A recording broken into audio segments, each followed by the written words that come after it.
The Victorian era was a period of dramatic change that brought England to its highest point of development as a world power. The rapid growth of London, from a population of 2 million when Victoria came to the throne to one of 6.5 million by the time of Victoria's death, indicates a dramatic transition from a way of life based on ownership of land to a modern urban economy. England experienced an enormous increase in wealth, but rapid and unregulated industrialization brought a host of social and economic problems. Some writers, such as Thomas Babington Macaulay, applauded England's progress, while others, such as Charles Dickens, felt the abandonment of traditional rhythms of life extracted a terrible price in human happiness. We are going to examine how Dickens conveyed his messages about life in Victorian England by looking at themes, characterization, and setting that he used in his novel A Christmas Carol. We will also examine the figurative language that he used to help relay his point about life in Victorian England. In order to do this effectively, we must first look at a brief history of Victorian England.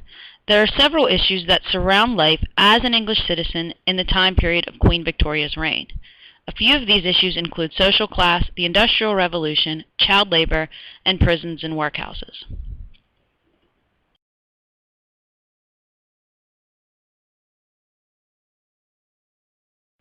People in Victorian England were grouped into 4 different social classes. These classes were the upper class, the middle class, and the working class, and the underclass.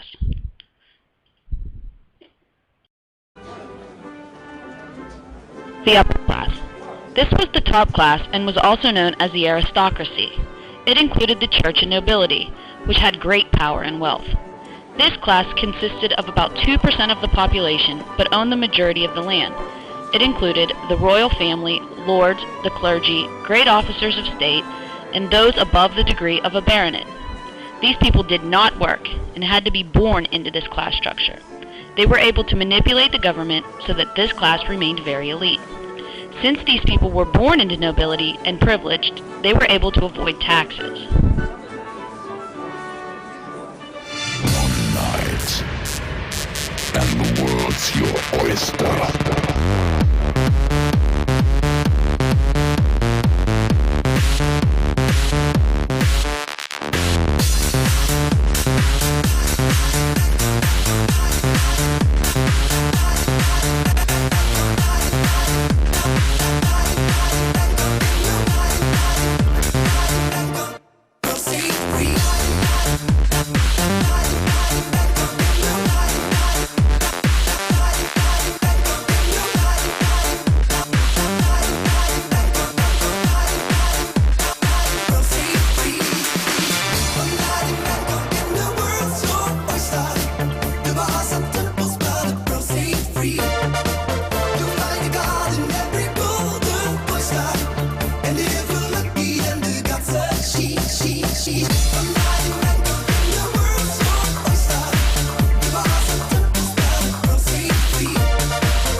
The middle class.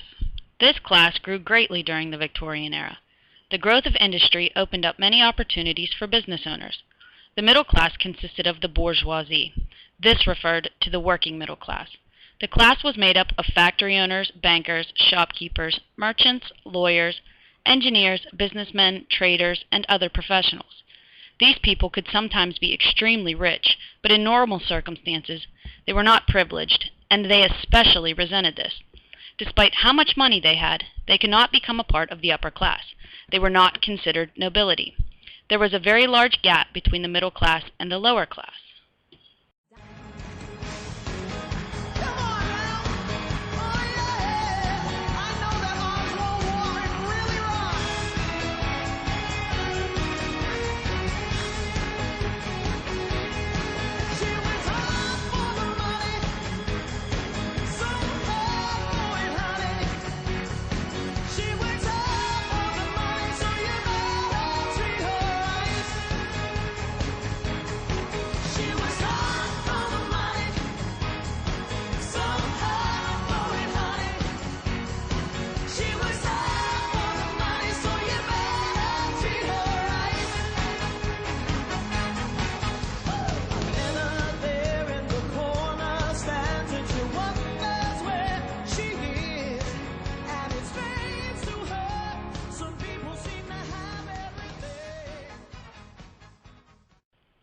The working class, both skilled and unskilled. The working class or skilled laborers were above the unskilled, but not by much. This class is also referred to as the proletarian class. The lower class contained men, women, and children performing many types of labor, including factory workers, seamstresses, sweepers, miners, and others. Like the middle class, the lower class also had to endure a large burden of tax. This third class consisted of about 85% of the population, but only owned less than 50% of the land. The working class unskilled laborers contained many men, women, and children with no particular skill. These people typically did odd jobs that did not last long. Many unskilled laborers were a step away from being homeless and occasionally spent time on the streets. What caused all of this? The Industrial Revolution. During the 1800s, the Industrial Revolution spread throughout Britain. The use of steam-powered machines led to a massive increase in the number of factories, particularly in the textile factories or mills. As the number of factories grew, people from the countryside began to move into towns looking for better paid work. Cities filled to overflowing, and London was particularly bad. People crowded into already crowded houses. Rooms were rented to whole families and perhaps several families. If there were no rooms to rent, people stayed in lodging houses. None of these facilities had sewage systems, so cities were crowded with no way to control the waste created by humans.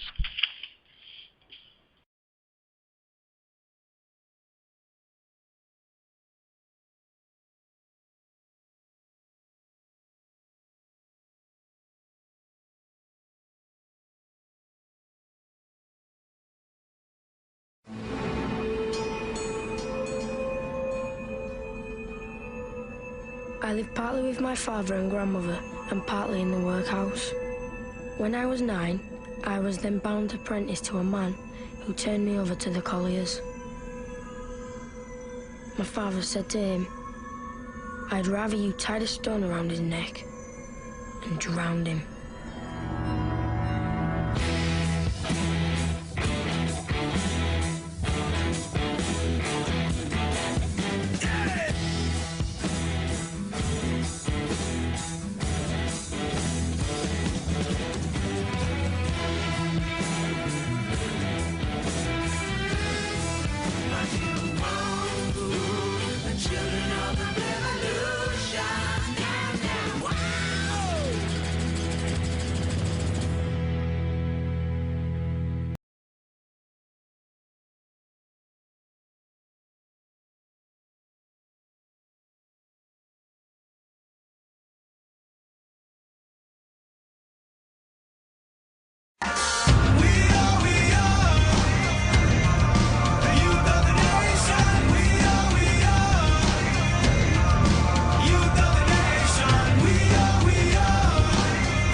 No matter what you say, it don't take away the pain that I feel inside. I'm tired of all the lies. Don't nobody know why. It's the blind leading the blind.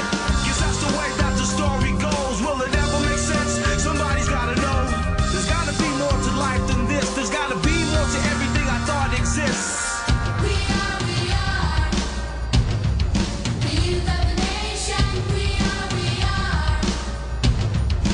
youth of the nation. We are the youth of the nation.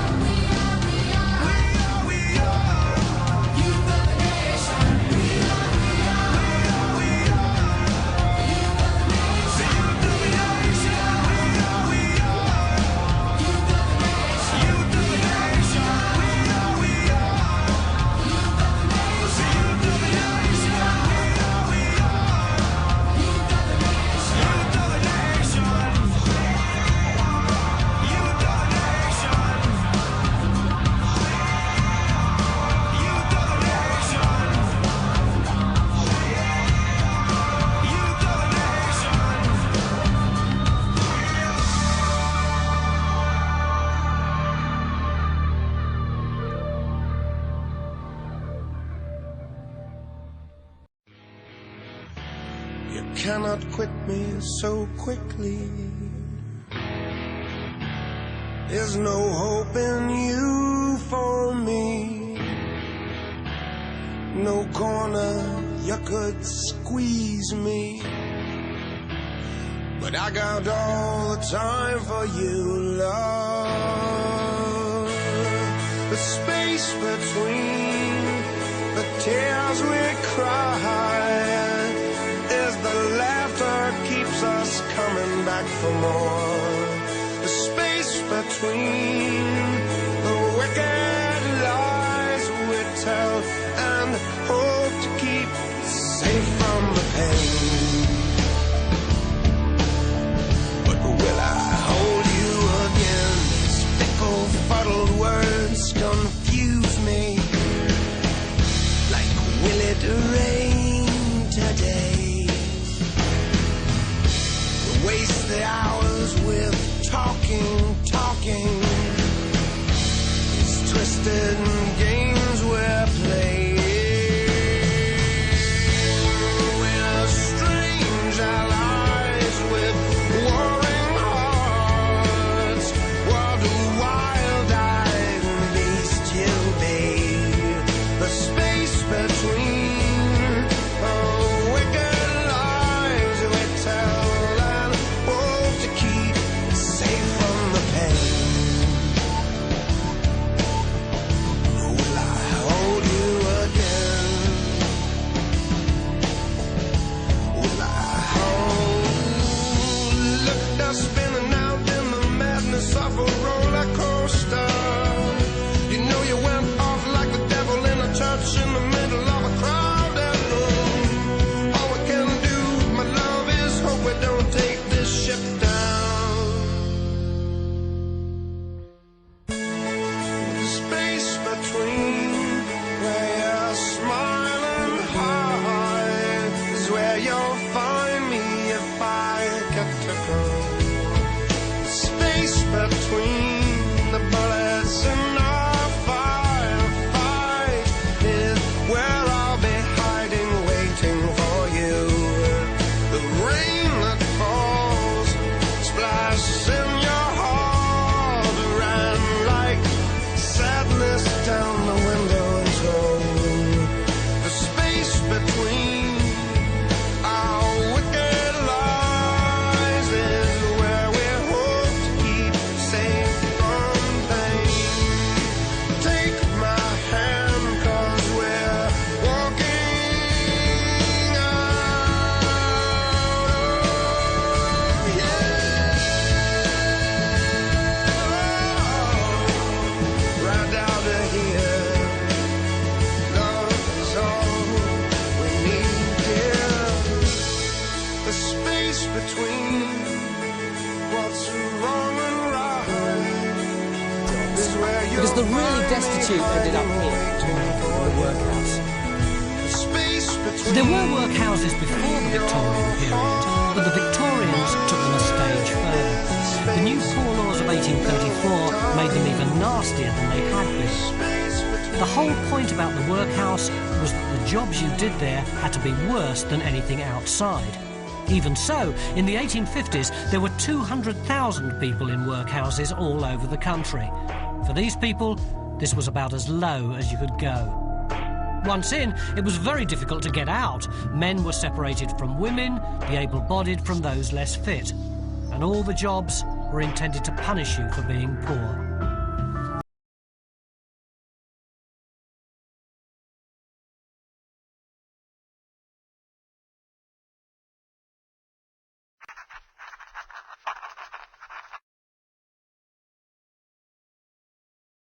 Charles John Huffam Dickens was born on the 7th of February 1812 to John and Elizabeth Dickens.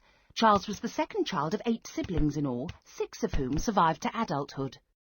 John, a naval clerk, always spent beyond his means. One day he pointed out a house to Charles, remarking that he could live in such a house if he worked hard. The family moved to London in 1822. At 12, as the family finances worsened, Charles had to start work in a blacking factory, labelling bottles for 11 hours a day. John Dickens was eventually sent to a debtor's prison. Charles visited him there every Sunday. His youth left him with an ambitious drive. In 1827 he began work as a solicitor's clerk. From the surroundings of his unremarkable office, he began to collect names and characteristics of the people he saw. Charles began a journalistic career in 1831. Writing became his passion, working for the paper by day and on his own work by night. He was beginning to taste success. His first piece of fiction was published in 1835. That same year, Charles met Catherine Hogarth. They fell in love and were married. The next few years of fervent activity resulted in much writing and many children. As his writing became more popular and his fame more widespread, rumours began to abound of his drunkenness and admission to an asylum. Stories were easy to concoct about the writer, who kept a pet raven, and whose writing dealt in the extremes of the sentimental and the grotesque. In 1842, Charles and Catherine set sail for America. On landing in Boston, they were mobbed by crowds. Dickens' interest lay in visiting the unusual, which inspired his writing. He took his whole family on his next big trip to Italy in the summer of 1844. Upon his return, Dickens began to look for new diversions. He helped to start and edit a radical newspaper, founded a refuge for homeless women, and performed his works at public readings. Aged 44, Charles bought Gad's Hill, the house his father had pointed out to him all those years before. It symbolised a pinnacle of achievement. Whilst Dickens was organising a theatrical project, The Frozen Deep, he met and was spellbound by a young actress, Ellen Ternan. There is much speculation about this relationship that caused the end of his marriage to Catherine. One fateful night in 1865, whilst Charles and Ellen were returning from Paris, their train crashed outside Staplehurst. Dickens administered brandy and water to the injured and dying. Only at the last minute did he remember to retrieve the final part of Our Mutual Friend from the wrecked carriage. The incident left Charles very shaken. For a while he maintained his busy itinerary, then his health began to fail. At home on Wednesday the 9th of June 1870, at the age of 58, Charles suffered a stroke and died. He's buried in Westminster Abbey. I'm